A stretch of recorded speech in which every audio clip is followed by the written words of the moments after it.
All right, so a lot of you guys reach out about moving here to Celebration, Florida, and you ask me a question of what parts are better, or based on what I'm looking for, where should I live, or the different homeowners associations that are involved here that have to do with different sections of town. And it gets to be super confusing. There's over 5,000 houses here in Celebration once Island Village is finished out.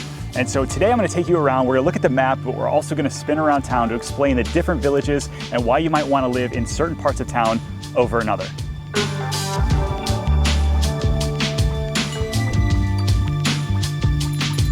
All right, so starting off here, I've got this map of town. Actually, it's super helpful to kind of give you an idea of where we're at. So it's right now we're downtown in Celebration Village. It's also called Main Village, a lot of people call it. All right, so let's talk about the good and the bad about living in Celebration Village and sort of this downtown area. Some good would be that it's walkable to the school, it's walkable to downtown.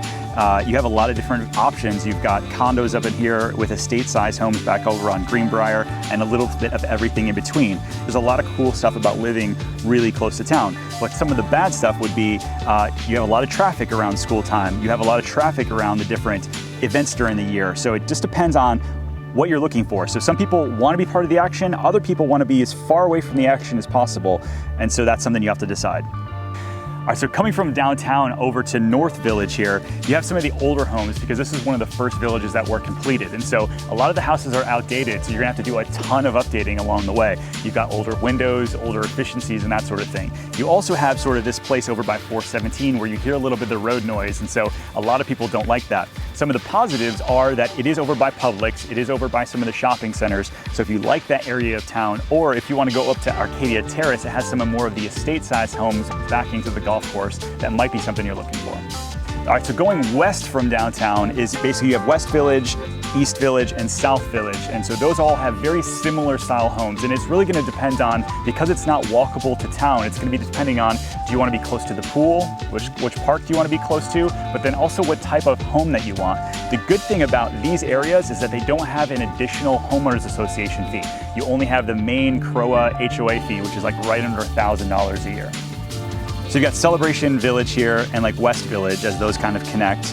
And then up here is North Village. And so some of these are the older houses, the older home style types like we talked about. As you come back over this way, you've got West Village, East Village, and South Village. Again, these guys don't have the homeowners association other than just the main HOA fee for Celebration.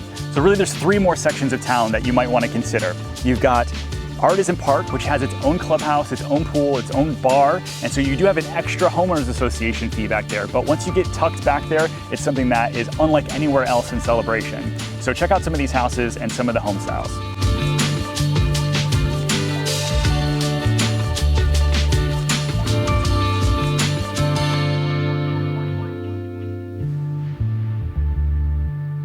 So Spring Lake right here, and on the map it doesn't show Spring Lake here, but check this out. This is actually some of the newer David Weekley homes. There's only about 300 homes and townhouses in Spring Lake.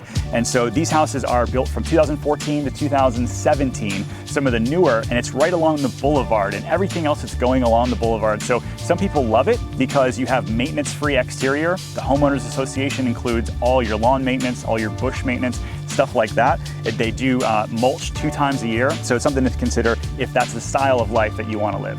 And lastly is Island Village. So Island Village is going to be 1,300 homes, townhomes, and apartments all the way back behind the high school down here. So it's not even on the map. And so it's going to be the farthest part from the original downtown Celebration, which where we're at right now, but it's supposed to have its own retail and some other things that we're going to have its own draw. Eventually, it is going to connect all the way back down to Reunion. And so it's going to have the styling of Celebration because Disney is going to control the whole area, but it's going to be definitely disconnected from a lot of the other things that Celebration has to offer. All right, so that's our tour of Celebration from the map and from the sky. I hope it was helpful for you and kind of get to know some of the different areas of Celebration. But if you're still confused or you're just looking to buy or sell a house here in Celebration, I'd love to be your real estate resource of choice. Shoot me an email at ken@pozekgroup.com or give me a call at 407-717-0197. And listen, if you like this video, make sure you hit that subscribe button as we're putting out new videos every single week. We'll see you guys on the next video.